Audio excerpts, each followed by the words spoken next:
So hello, my name is Jacob. This is going to be the first of a series of devlogs I'm making on sort of redoing slash completing slash fixing up a jam game I made. So I made this jam game for the Pirate Software, very contentious figure these days, I guess. But I made it for his jam where there was lots of entrants and I wanted to get some exposure. I thought I had a cool idea. I had some warm reception to the idea, less than a warm reception to how I made it, right? Lots of mistakes doing solo dev stuff there. So I thought now that the jam's over, I'm going to slowly start creating a series of devlogs where I fix up and make features of the game one by one until I've recreated it, but better, right? So we're going to start with some of the rudimentary systems, and then eventually I'll dive into some of the more like design aspects of things as opposed to the systems at play. But the first system I have to make is pretty obvious, and so I'll show you guys real quickly sort of what the jam game was, and then we can go into what I'm recreating today, which you could obviously just maybe read from. Actually, no, it looks like my tabs don't show it. But we'll take a look at the game real quickly, right? So it's a two-phase game, right? You start up at a level. We'll pick one of the levels here. My UI very rudimentary. Skip around. So we have a very basic first phase. It's a Sokoban style puzzle game where you can push blocks around, right? And then once you've pushed your blocks to your desired positions, let's go grab some of these towers. It's hard to tell they're towers from this angle, but let's rotate the camera. Um, I'm not going to go for a completion here because it doesn't matter. But let's say this is where I think the crystal is most defended. Once I've placed my towers in the Sokoban block pushing fashion, you start up the round and you will see that there's a very. It turns into a tower defense, right? And of course, the theme of the jam was one health, so that the crystal has one health. So I'm not. That's not going to be in the final thing that I'm doing. It was just for it to match the theme. But that's the idea, right? Is I'm remaking a Sokoban tower defense game. And so, the first thing you have to make possible for a Sokoban tower defense to exist is the Sokoban nature of it, right? You have to have a block pushing puzzle set up. And so, that is what I'm going to redo today. I'm going to get set up the very basics of placing 3D grid pieces around that you can then operate those grid pieces to do some sort of Sokoban puzzle. So like the player is a grid piece, the walls and floor are grid pieces, the blocks are grid pieces. Hell, the crystal is too. So are the towers. Everything's a grid piece except for the agents in the second phase. And so I'm going to remake that functionality right away. And I'm going to redo that in the best way possible. And so the first thing you'll know, or I guess you won't know, but I'm making this in Unity because I've just been using Unity forever whenever I make anything. Unity has a 2D tile map, but not one for 3D. And it's probably just because there's no need. Other engines do have one for 3D. Godot comes to mind with their GridMap.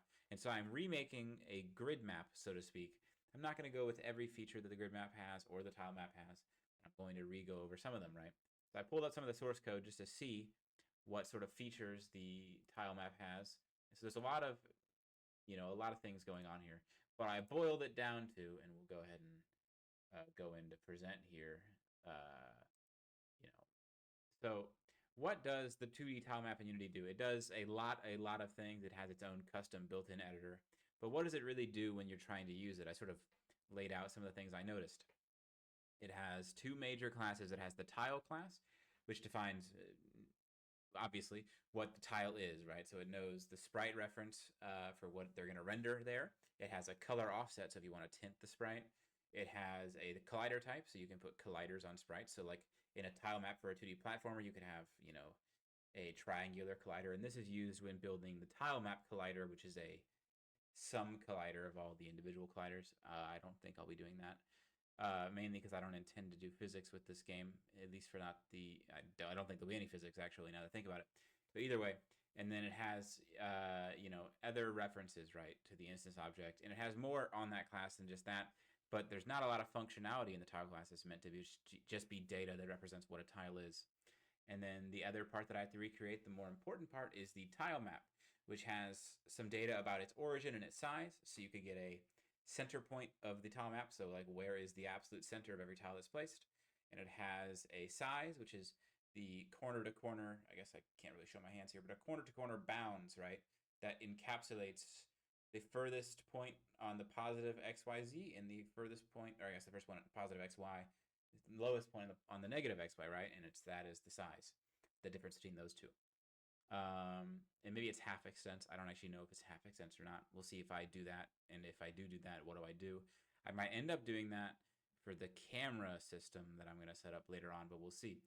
And then it has a few other utility functions that are very useful. So you can get info about tiles in there from either a world position or I guess it's always a vector 3 int in this case, so it is kind of a world position no matter what. You can get the tile specifically, so you can not just get you could look for the sprite, or you could get just the tile itself. And then you can also get a cell position, right? So let's say you have an approximate vector 3, and you want to say what is the closest cell position to this vector 3. You'll say, oh, well, the closest is it's just rounding to a vector 3 int, right? But there's that. It has info about how big each tile is, right? I didn't put that here. And then it also has, methods for setting and removing tiles. So at runtime, if you want to either move a tile somewhere or delete a tile, whatever sort of use case you'd have there, you will have methods to do so, right? And so this is some of the functionality that I'll have to be recreating. And so I've laid out what I need to do today, which is I need to be able to build these, which doesn't mean I have to make an integrated editor for that. It just means that I have to be able to conveniently set it up. I need to be able to search and find where there is a tile, where there isn't a tile, right? So that I can, for the more dynamic tile objects like the player, I need to know that kind of thing. There needs to be layers, right? So I don't only just need tile objects like the player, the floors, the walls, but maybe I'll need tile triggers. I don't know if that's the name I'll go with, right? But like, let's say there's a switch on the ground. I don't want that to block objects from entering, but I do need to know when an object enters that space. So the tile trigger will take up that space, and when it is entered, it'll trigger some function. When it's exited, it'll trigger an exit function, right? Maybe you'll even have a stay function. If you stay on it for X time, it'll know, right? But I'll have to have these tile triggers as well, which serve as a separate occupying entity, right, in the Tilemap. They're not occupying in the blocking sense, but they occupy in the sense that they are mapped to a specific position. And then there is obviously the same functionality in the Tilemap where I can set and remove objects or triggers, right? So at runtime, I imagine triggers will be relatively static. They could remove themselves if they want to, but I imagine they'll be relatively static. So it'll be a set and forget usually that is just read at runtime. But that is scope that I'll figure out shortly. This is an overlay or oversimplification of what I'm going to set up today. And so what's going to happen is after this clip cuts of me rambling about this, I'm going to set it up, showcase what I set up, and that'll be the devlog for the day, right? And so you won't see the coding process, but I'm going to delve into the code at a high level as soon as I get that done. Might be in an hour, I don't know. I'm going to steal a lot of this from the original project because I did it once and it's set up relatively well. There are things that I'm going to redo that were set up poorly, but this is not one of those things, right? So I'm going to go ahead and get on that real quickly, and then I'll go over sort of what the design philosophy was and why I do how I did it, and I'll talk about maybe what I think's good. Maybe in the comments you guys can say things are bad, and then I might redo them. We'll see. But that is the plan for today, is to get this set up, and I'll have a working demo of a player object moving around the map and pushing blocks, and that'll be it, right? So I'm gonna go ahead and get that started, and then I'll cut to when I have that set up. So I had a thought that it would be kind of cool to have some coding footage just to throw in the middle. I don't even know if I'll let myself talk during. I might mute my mic and just do some typing, or I might not talk and do some typing. But there's I'm gonna do a little bit of coding just on camera, so it's like it feels real. And actually for this segment, I'm just stealing a class I made. This is a tile coordinate class. It's going to represent it's going to be a vector 3 int, but it'll have some extra functionality that I think is important. Or maybe it's not even important, but it's going to have extra functionality, and it's going to be a name that I can use for everything that is position equivalents and whatnot in a tile map. And that'll be on each of the objects and everything. So it'll be a thing that I'm going to set up, and I'm going to code right now silently. So there's like, I wouldn't call it, ASMR or nothing, but it'll be like, a lot of coding tutorials that I used to watch in college end up having typing sections, right? I'm going to type this out, and then I'll probably cut to actually having more typed at some point. But yeah, that is what's going to happen in this segment. It'll be silent. I won't even be talking.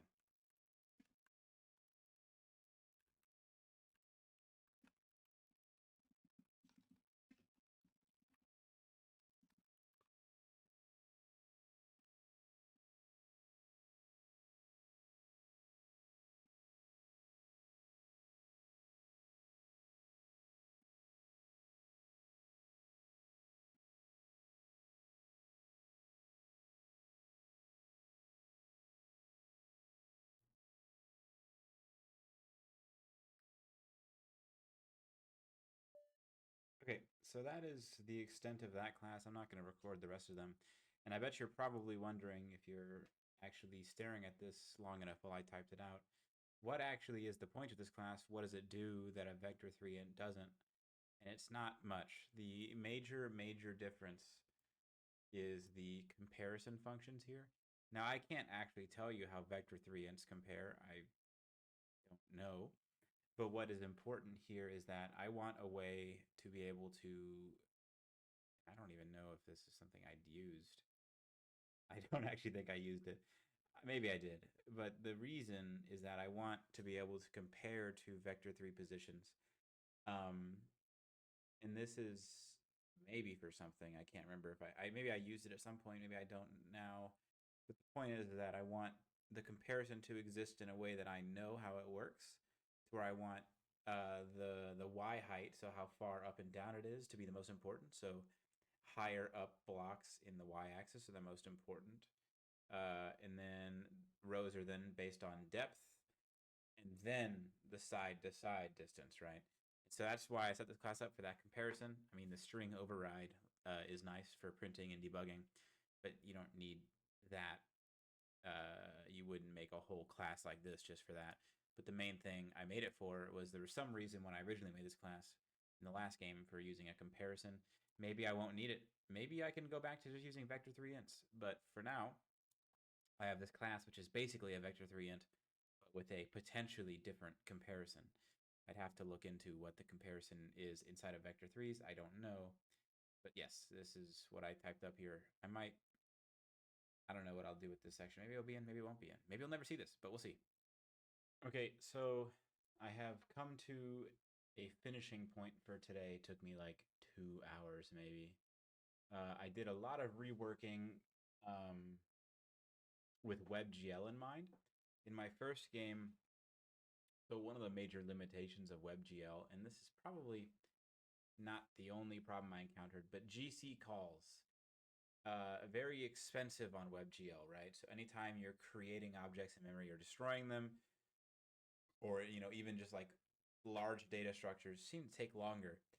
So one of the things I wanted to prioritize was converting what I did in the first project, which was using dictionaries, right? I would have a dictionary for the Tilemap where it would have just a coordinate to an object, right? A one-to-one mapping still, but it was a little larger, right?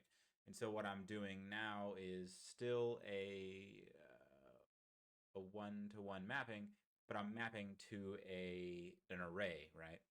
So what I'm doing, and I'll show off the code a little bit for this, what I'm doing is, and I'll walk around here to prove that it works. I did not add a pushable box yet, nor did I really abstract the player class.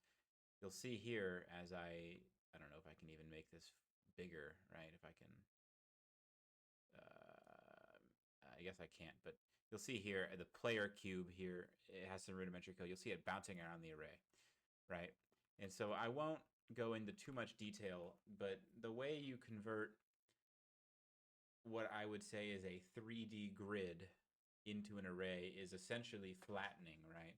And I could draw a picture, go into Paint or whatever, but I'll just move my hands around while speaking. But the point is if we were to deconstruct, let's imagine a Rubik's Cube. In fact, I might have a Rubik's Cube for demonstration, right?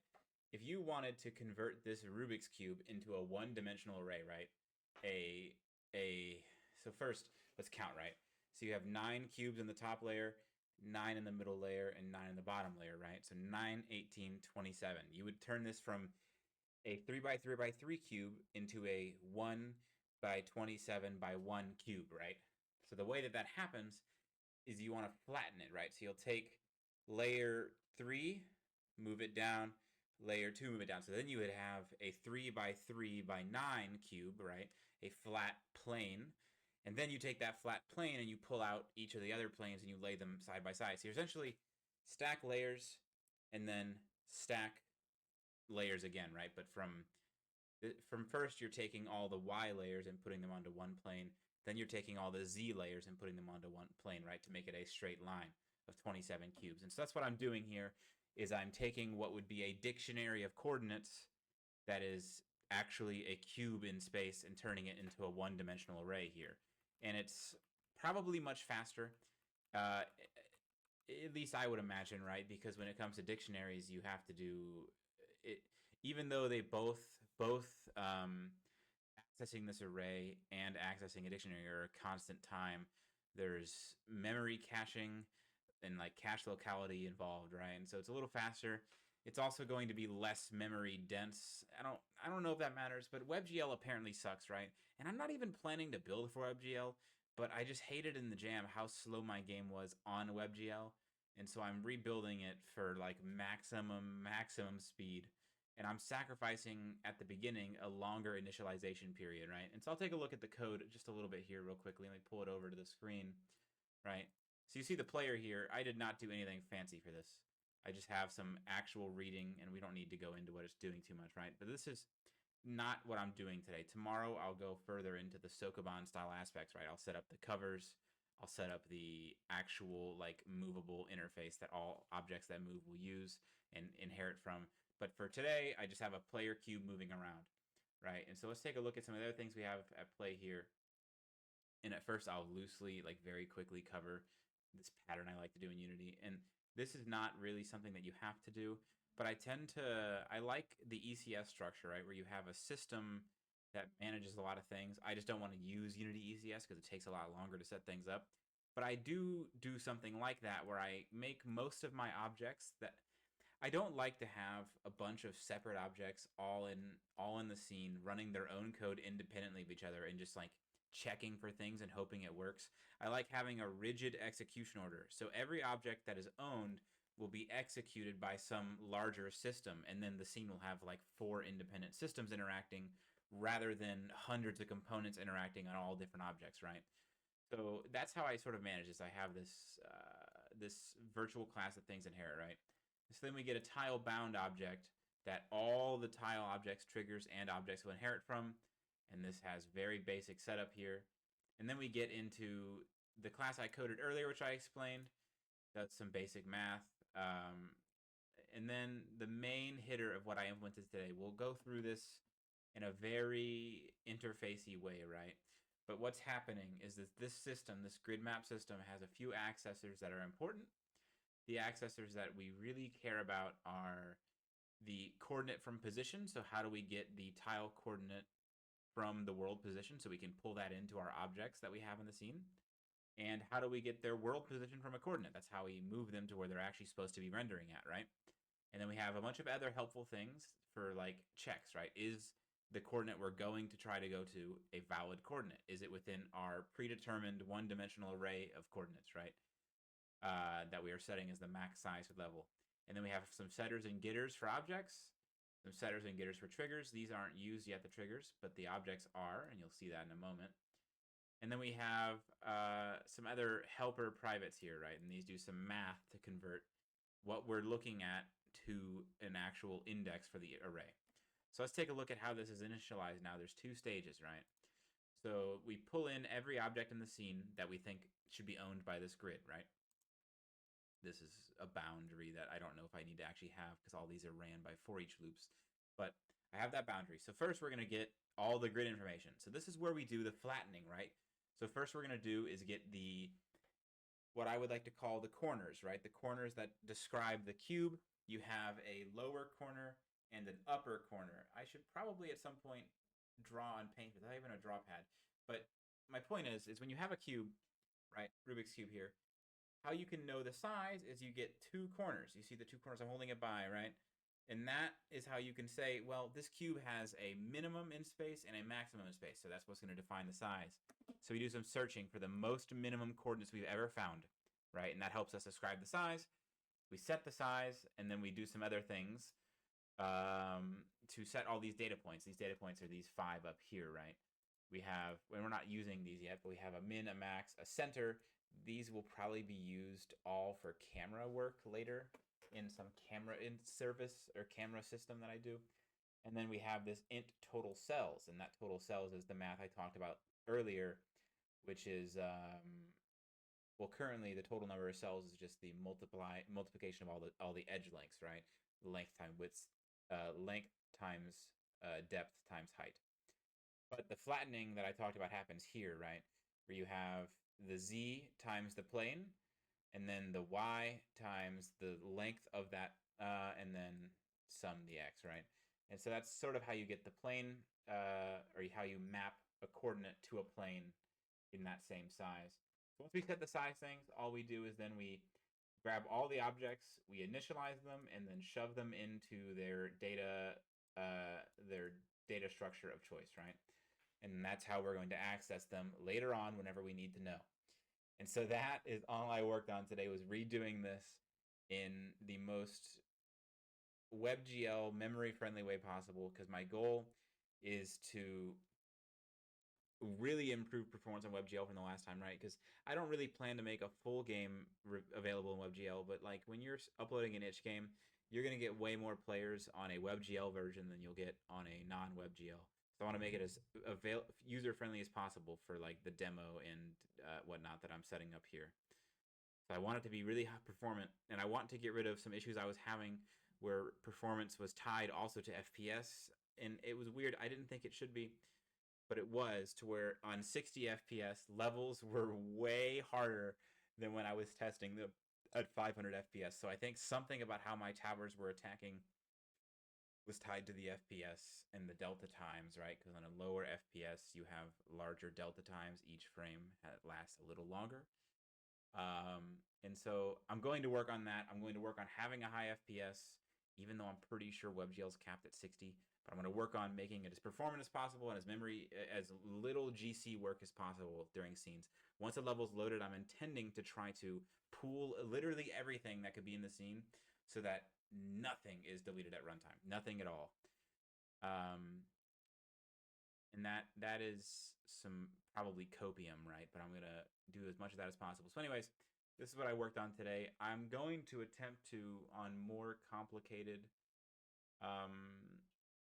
topics, especially when I get into the pathfinding after I do some of the Sokoban stuff tomorrow. When I get to the pathfinding, I'm going to probably set up drawing for these videos so that I can explain concepts. Because I find myself to not be the worst teacher ever. I was a TA in college, but you never know how little people understand when you're just waving your hands around like a crazy person, right?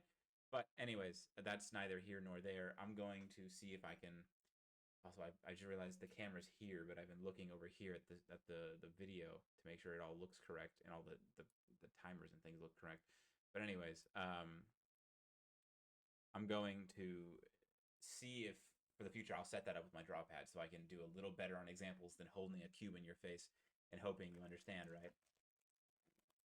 But you know, we'll see, right? Anyways, thanks if you stuck it through. If you learned anything, that'd be great. Let me know if you think anything's wrong with my setup or things could be improved if you get this far. But I intend to try to make a devlog for each of the major concepts.